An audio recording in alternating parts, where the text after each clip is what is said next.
Yesu ashimwe. Turabashuhuje bene data abatuye hirya no hino ari ku mugabane w'isi bose, mwese turabashuhuje mu izina rya Yesu. Imana ibahe umugisha abakunzi b'itabaza ry'amahanga. Ni ukuri kandi turabashimiye cyane.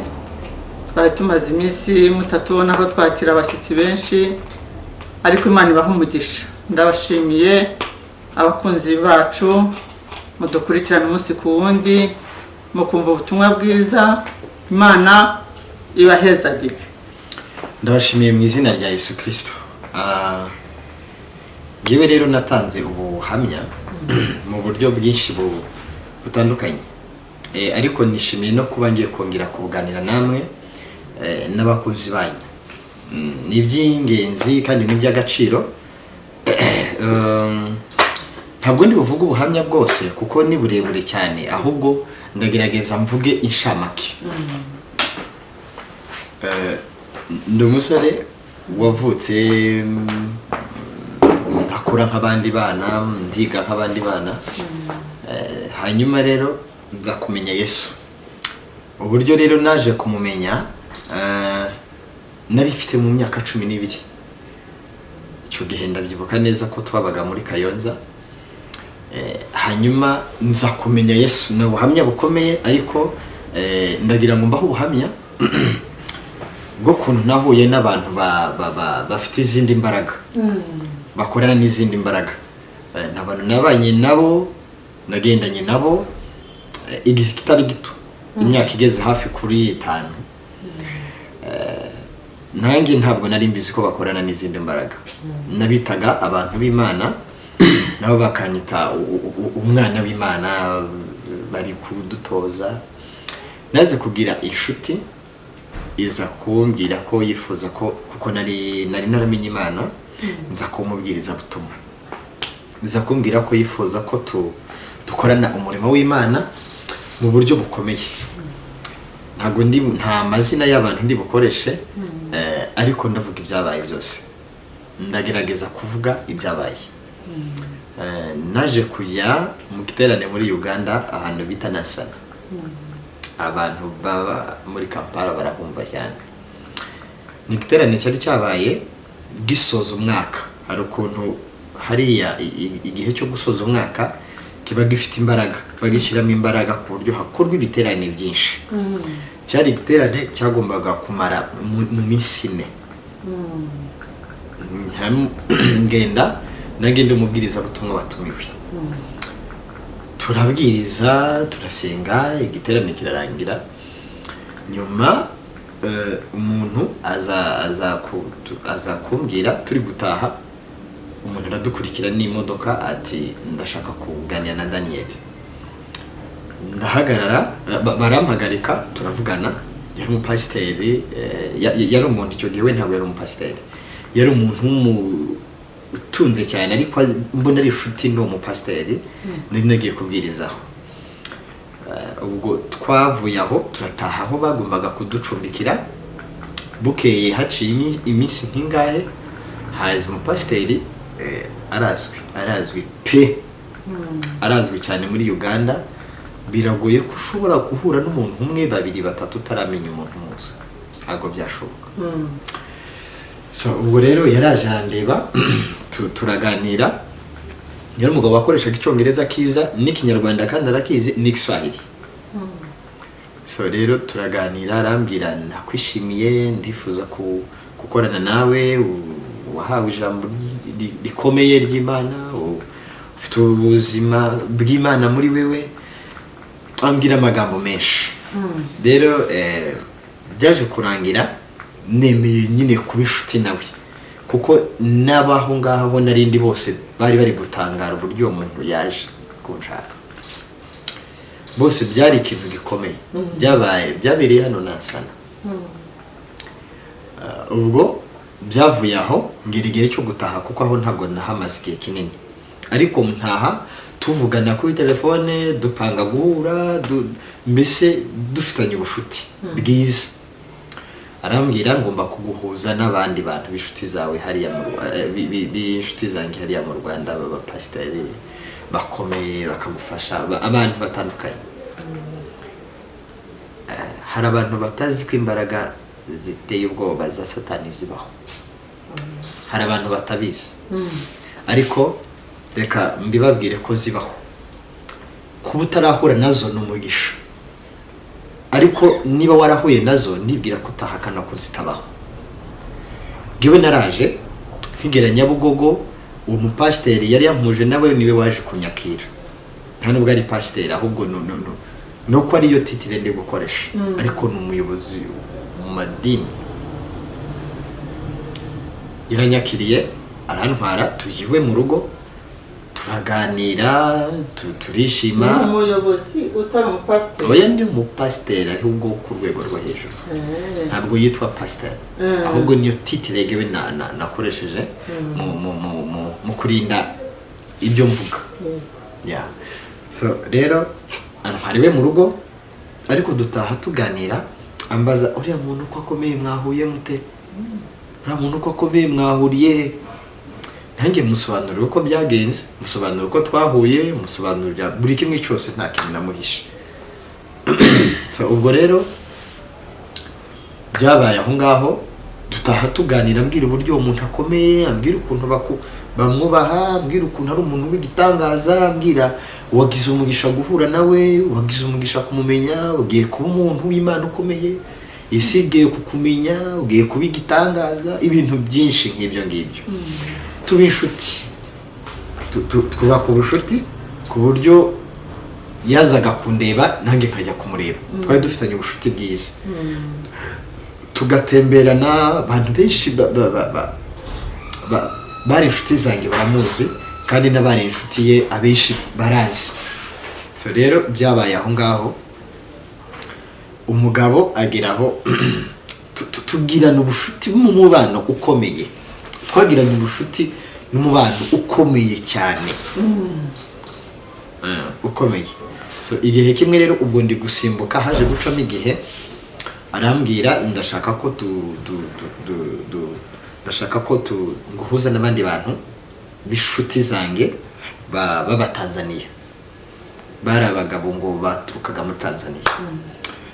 So ubwo rero yarabikoze araduhuza, ariko abo bagabo baje bavuye Tanzania baruhukira i Kanombe. Muri make nk'umuvugabutumwa wumvaga Imana ikuhuje n'abantu bagiye kukuzamura, nkuko abandi baza. Yewe numvaga ko nyine Imana iri kumuza n'inshuti nshya. Yewe nta nubwo umutima wanjye numvaga utegereje ko aribo banzamura, kuko numvaga ni byiza ko bari kunzamura, ariko si by'umutima numvaga yewe urebaho. Icyo gihe numvaga mfite ibintu byinshi byo gukora, ariko nkumva no kuba inshuti nabo ni umugisha ngize, nkumva no kumenyana nabo ni ibintu bishimishije.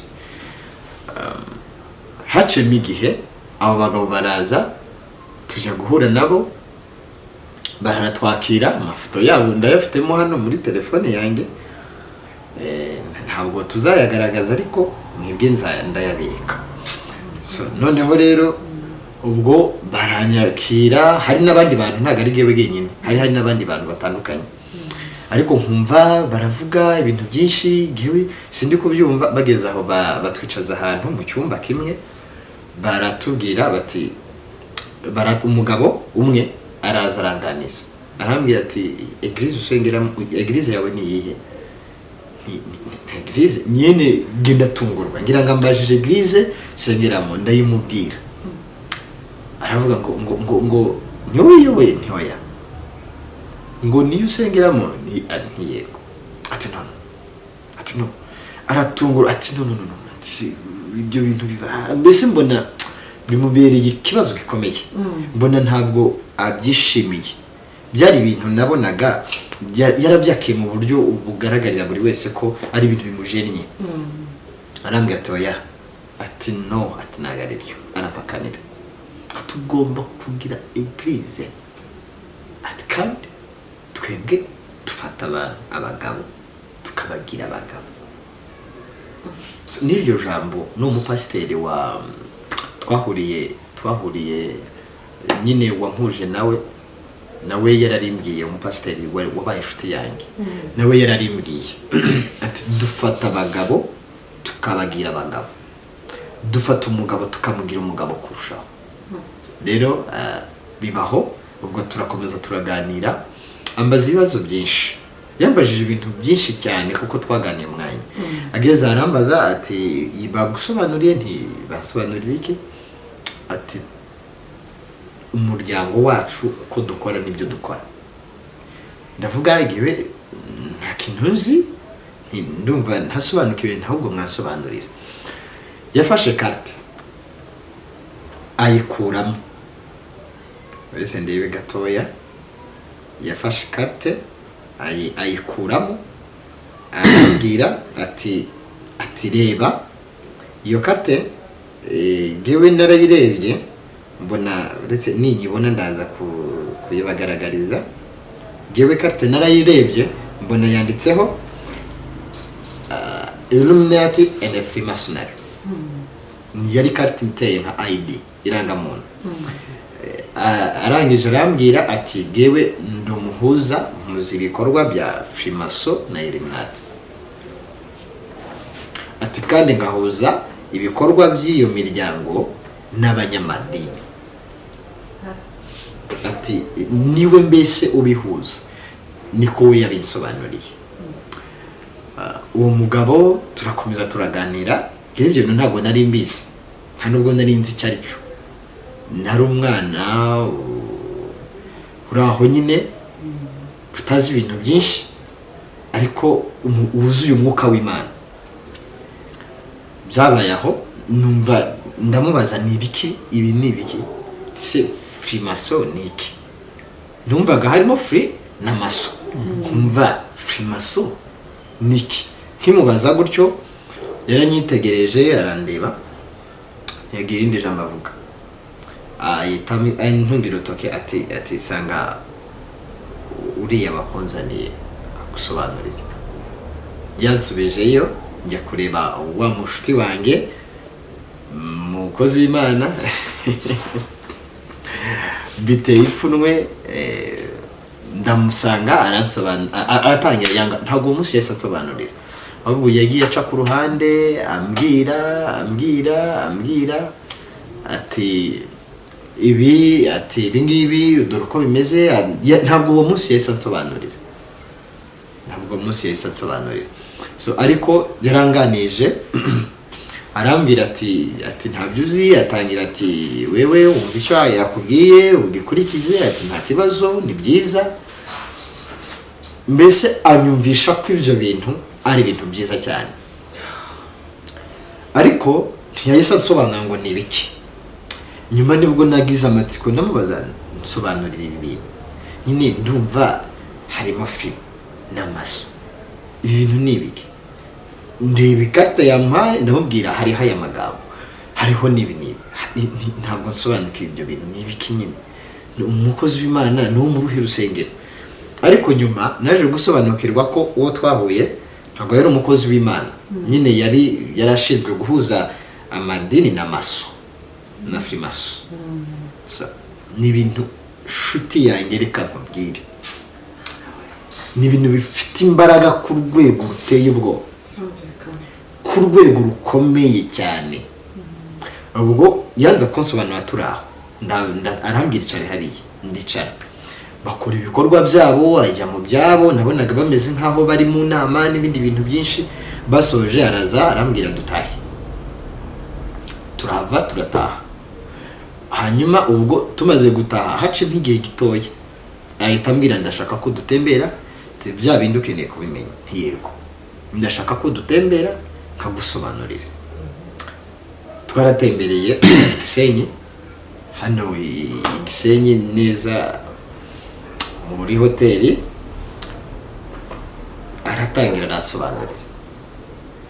Hari ukuntu n'ubundi twajyaga dukunda no gutemberana, numvaga nyine nta n'igisanzwe kirimo, nako nta kidasanzwe kirimo. Numvaga ari ibintu byiza kuko n'ubundi niko dusanzwe dutemberana, dusanzwe nta kibazo na kimwe gihari. Umwana wacu wari uhagaze neza.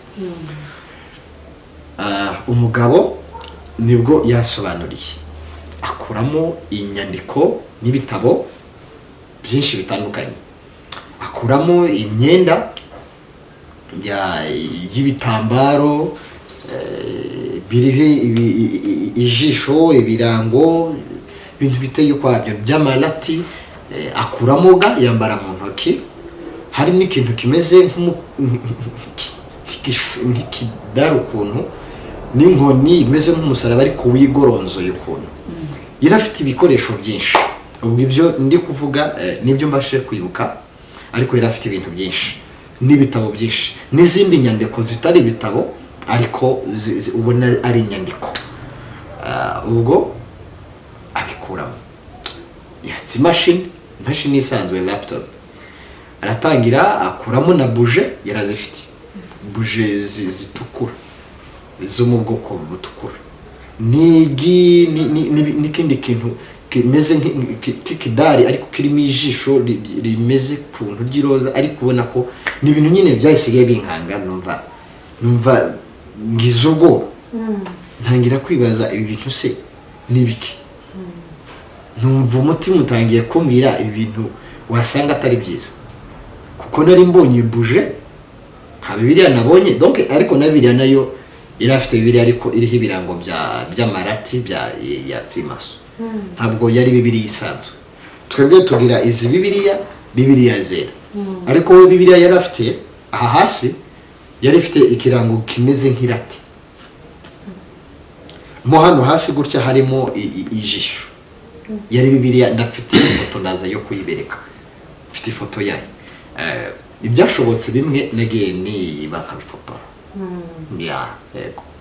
So rero byabayeho, ubwo arambwira ati ndashaka kugusobanurira. Yego, ndamubwira mfite amatsiko, ariko nubwo namubwiraga ko mfite amatsiko nari mfite n'ubwoba, kuko numvaga ntari gusobanukirwa ibintu bigiye kuba, numvaga ntari gusobanukirwa, numvaga ntangiye kubona ko wa muntu turi kumwe ashobora kuba atandukanye nuko nge nari muzi.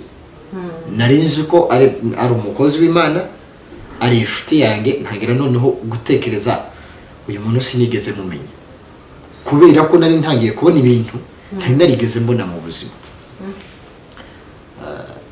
Yaje gucana, yakoze y'amabuje, ayakuramo mpande eshatu, kuko yari amabuje atatu, ayakuramo ikimenyetso cya piramide, arangije atangira aravuga, arasenga, akuramo impapuro, inyandiko, arasenga.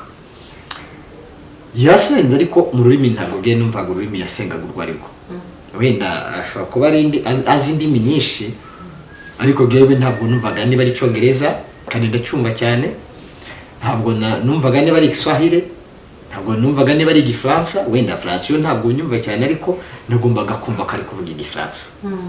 Ntabwo nzi ururimi yasenze, ariko yasomaga ibintu byanditse. Ubwo rero byarasoje cyane imashini, ashyira conference, nkabona bwewe ntabwo narimo nkareba, yaraharoho yari yambwiye nicara nkarambye, nari nicaye, urumva ntabwo nari nzi abo bari kuvugana, ariko baravuganaga, nkumva arababwira mu rurimi nabo bakamusubiza mu rundi rurimi, bwewe ntabwo numvaga ibyo bavugana. Arabaganiza, bamaze umwanya bavugana, y'amabuje arimo yaka.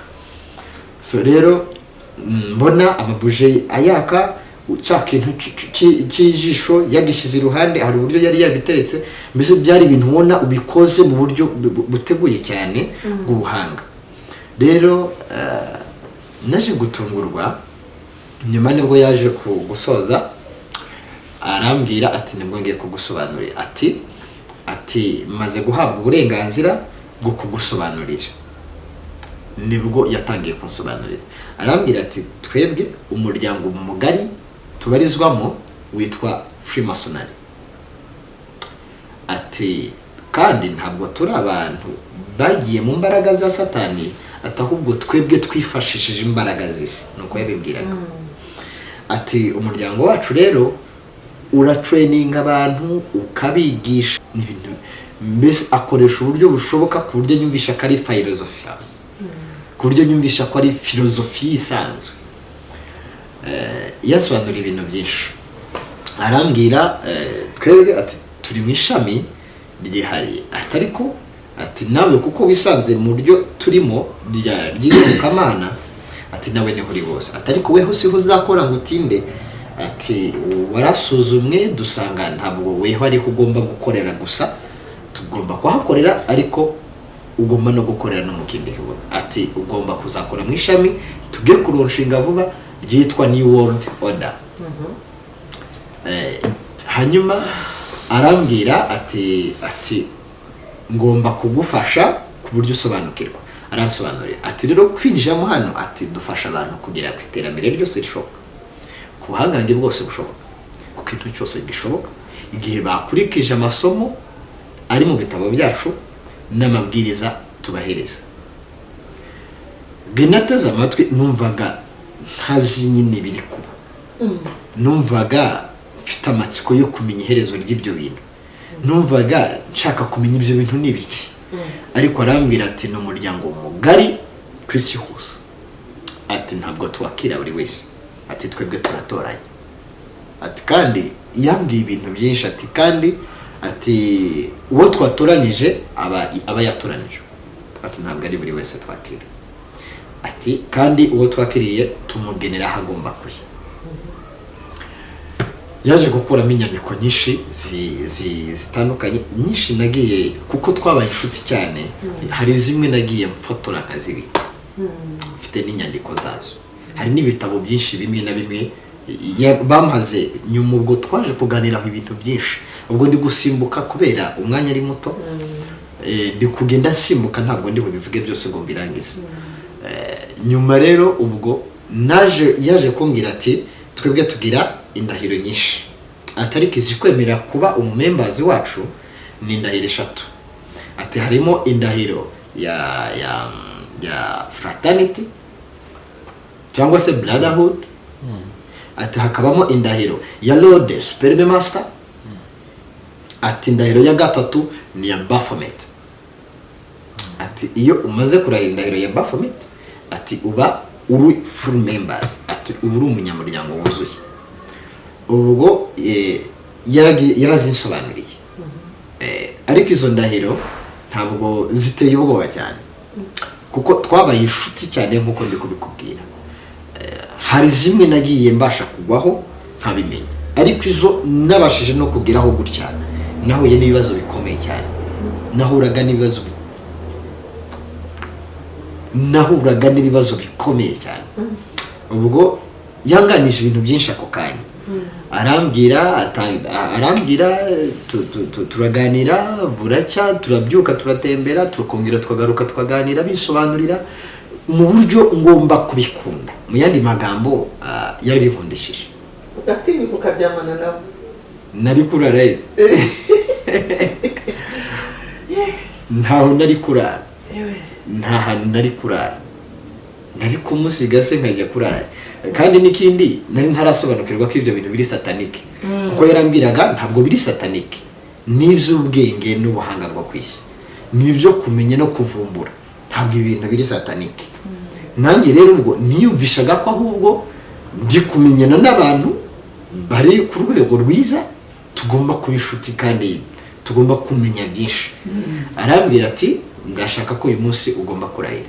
Oya nimbabarira ntabwo ndi burahire ibyibuze urampereza nk'umwaka wose ibintu mbanze mbyige mbimenye mbisoba ariko n'Imana yavugiraga mu mutima wanjye mu by'ukuri ibi bintu mbanze mbyige mbisobanukirwe mbimenye neza.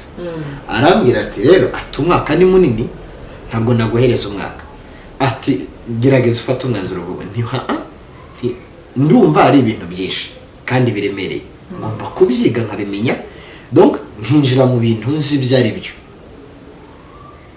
Arambwira ati byuze ati gihe ndaguhaga kinini ati na mezi 6 ngewe rero numvaga amezi 6 numvaga nyine nzaba namenye ibyo bintu byari byo numvaga mu mutima ntarafata umwanzuro wo kuvuga ngo ni bisatanike bibijyamo numvaga ntaranafata umwanzuro wo kuvuga ngo bigemo numvaga ndi hagati uruhande rumwe nkumva mbifitiye ubwoba ariko urundi ruhande nkumva hari umutima umbwira ngo ntacyo bitwara gusa byari ibintu biteye ubwoba bitewe n'uburyo nabonye babikoramo. n'ubundi ijwi ry'Imana riza mbere, irya kabiri ni irya Satani. Yego.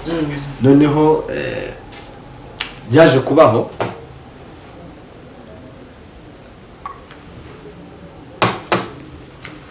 kubaho turakomeza turaganira, igihe cyarageze ndangije gewe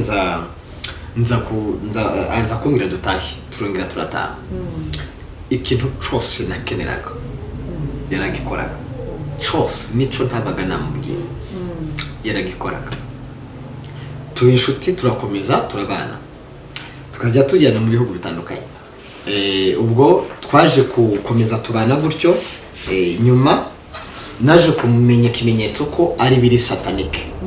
Ubwo gewe ubwo ndi gucagagura, tuzongera dusubukure mbahereza ikindi gice cy'ubuhamya mu buryo bwihariye.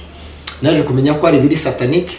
Ubwo byaje kurwanya birambwira, ariko icyo gihe nkiriyo nsubiye inyuma gatoya, yaje kumbwira ati rero ati ntabwo bose bababwiza ukuri, ati ubundi bitegetswe kubwirwa ibanga ibigomba kubaho nyuma yo kurahiye. Ati cyo koza icyo ugomba kwizera, ugomba kubona n'ubwenge n'ubutunzi, ati n'ikindi cyose wumva wifuza, ati ariko bigendana n'igitambo cy'amaraso. Ati uko n'ukuri, ati abandi ntabwo tubibabwira, ati ariko wewe umaze kuba inshuti yanjye ugomba kubimenya. Ati umuntu ukunda cyangwa ufite kuruta abandi, uwo muntu agomba kugenda. Muri iyo minsi rero naje kubisobanukirwa ko biri satanike akimara kumbwira gutyo, ariko kubera uburyo nyimara gutandukana nawe, batangiye kunyandikira abo mu maroji masonike atandukanye mu ma email, nayerekana hano ndaza kuyabireka ama email menshi banyandikira. Twe Lodge Masonic from Tanzania, Mwanza, twe Lodge Masonic from Kenya, Ituri, ubwo hari Lodge Masonic. Izo Lodge Masonic zabo yaje gukora uko ashoboye kose ku buryo twagiye tuzigeraho, twagiye tuzisura. Kandi sinawe gusa, hari n'abandi benshi yagiye ampuza nabo batari no mwiyobokamana, bari mu buzima busanzwe bwa hanze. Abambwira baragukangura mu bitekerezo, mu buzima busanzwe n'abantu ubona ko ari abantu basanzwe, ariko bifashishije izindi mbaraga, kandi izo mbaraga bifashishije ziteye ubwoba. Ubwo naje kubimenya akimara kumbwira gutyo ko hari umuntu ugomba gupfa, ugomba kugenda, koko byari bigiye kubaho. Byari bigiye kubaho, kandi ntaranarahira kubamenya gusa tukanagendana, byari bigiye kubaho ku buryo buteye ubwoba.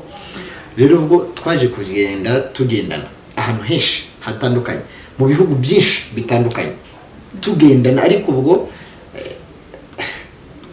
bagira ubutunzi bwo gupfusha ubusa.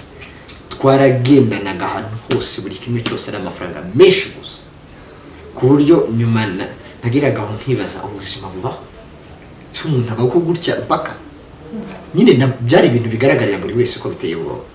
Rero ari amakosa naje gukora. Hari ukuntu twagendaga nkuko twaba turi muri, twagiye aho ngaho kubonana n'abandi bamaso bakomeye, aba grand master, nkuko twe tugira pasiteri cyangwa se padiri, nabo bagira grand master. Grand master ni nko kuvuga umuyobozi wa Lodge Masonic runaka. Iyo tuvuga Lodge Masonic rero ntabwo ari lodge isanzwe, ahubwo insengero zabo cyangwa aho bakorera meeting hitwa Lodge Masonic. Lodge Masonic wendi nk'ubu hari umubare navuga abantu babirimo bakahita bumva Lodge Masonic twari turimo ahantu herereye. Ni ukuvuga ngo rero birahari byinshi cyane, ibyo bintu biteye ubwoba. Ubwo twaragendanye, akambwira bari kuntraining abantu ibitabo byinshi, inyandiko nyinshi na bimwe twahishwe by'inyandiko zo muri Bibiliya, zimwe na zimwe bagenda baziba. Barambwira ngo biba uburyo ngo mwebwe abakristo ngo bababesha mukizera ibinyoma, ngo reba uburyo ngo mwebwe ng'abantu mbese bamenye inyandiko nyinshi. Nange narasomye numva ndumiwe. Hari ni Kiswahili izabaga ziri mu Kinyarwanda zari nkeya pe, zari nkeya. So nerekeza rero ku musozo, ntabwo umwanya wacu ni mutoya, reka nerekeze ku musozo. Byabaye aho ngaho, nyuma ngewe mbona ko igihe nabahaye gishobora kuzagera bikazangira ingaruka zikomeye. Twamaze igihe tugenda n'abantwara impande mu bihugu byinshi kandi byose bakambwira bigomba kuba top secret. Nta muntu wawe n'umwe ugomba kumenya ko twagiyeyo. Ariko nka famille yanjye, inshuti zanjye za hafi cyane, nakoraga amakosa nkabibabwira cyangwa nkaba kwa kundi umuntu aba ari ahantu yishimanye n'abantu nkahita mfata nk'amafoto nkahita mbipostinga nkazora nkaba nkoze amakosa n'abantu ngewe ntabizi. Ariko nyuma ntabwo bahitaga bambwira nabi, barambwiraga okay uzagenda ubimenya ntugire ikibazo, ati abantu uri kwereka ninjishe, niko bambwiraga, ati nta n'uwamenya ibyo ari byo tubumura. Ariko harimo bamwe babizi, noneho naje gufata ifoto nifotoranyije nabo bambaye ya myenda y'abamasone n'ibindi bintu byabo nyine by'ibirango, iza nkoni zimeze nk'inusa zigonze zirimo nk'inzoka zirimo ijisho rya Horus barangi na Ibis, barangije ngenda ipostinga. Bamwe bahita bavuga mbona umuntu arambwiye ngo Daniel ngo uri muri masone. Yari umushuti wanjye w'umukozi w'Imana twarigeze gusengana, numva ndumiwe ndavuga ibintu surabize, ati yego.